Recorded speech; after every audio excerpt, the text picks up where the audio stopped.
Mbacke Balaye sa maa ngi lay siyaar di lay bëggee di lay jox sa wàccuwaay di lay wax ne ñun ñoo ngi sa ginnaaw Mbacke wax ñu jëli ko rek ñu jëli ko yow rek la ñuy xaar beneen bi may waxaat mooy damay nuyu sama mbokku séeréer di leew foole séeréer nuwana leew séeréer misimnam gid mam xooyam no combat fanike ka xatuna a ñoojoor jongwar fayago amunde calan jinda bo mi andoona nga xane te ref fa mbind i mi xooya den te ngara siktam no combat fanike dan combat fanike combat séeréer a ref i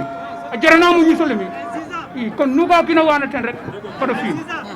bëgg naa leen di bëgg tarkinaay jàmm gën man fii mooy sama xol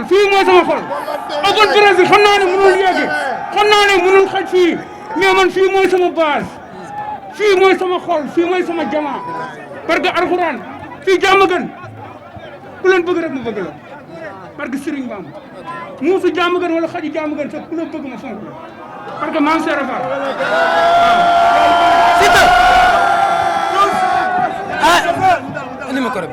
à une semaine du combat bi préparé nga ko presque 8 mois à une semaine du combat Siteu instant bi lan lay yëg.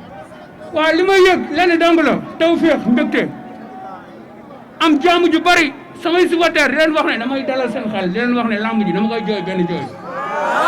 pour man ak Papa Sow waaw. nga ni lamb ji da nga koy jooy benn jooy. benn jooy laa koy jooy. lan mooy loolu.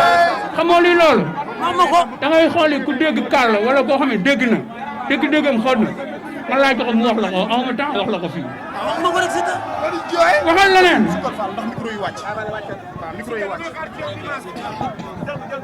mbooloo mi nekk si ginnaaw Siteu mbooloo mi xale yu ndaw yi bàyyi seen fukki dërëm seen i ñaar dërëm lépp di ko dajale ndax yow mbooloo mi nekk sa ginnaaw. mbooloo mi mooy tax may rey sa mbaxal ñoom ñoo ma gën a sa mbaxal bi parce que maam Serap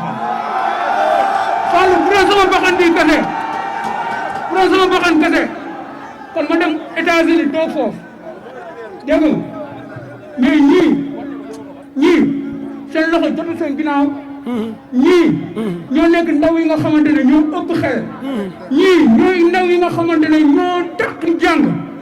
ñii ñooy ndaw yi nga xamante ne dañuy dem di liggéey ñu leen di fay 1000 francs ñu xëy toute la journée di liggéey te bu ñëwee mënuñu ko joxe dépense seen waa kër moom ñu moo añ si ñooñu ñoo defal sama laay sama àdduna mais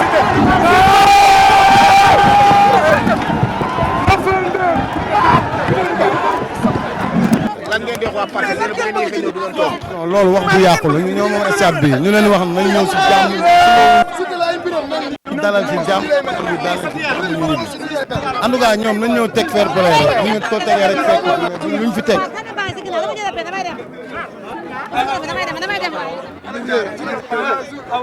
ñu noonu gars yi mbooloo mu bëree fi nekkoon Siteu di wax ak ay supporteram xol bi daal di fees mu daal di wàcc podium bi daal di dem mënutul woon ngeen ko gisandoo feesoon dell ñi nga xam ne yéen a ngi woon suivre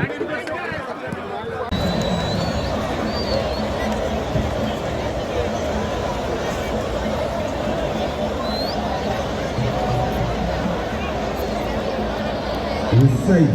gars yi dañoo bëgg ñëpp toog Babaas dañoo bëgg askan wi ok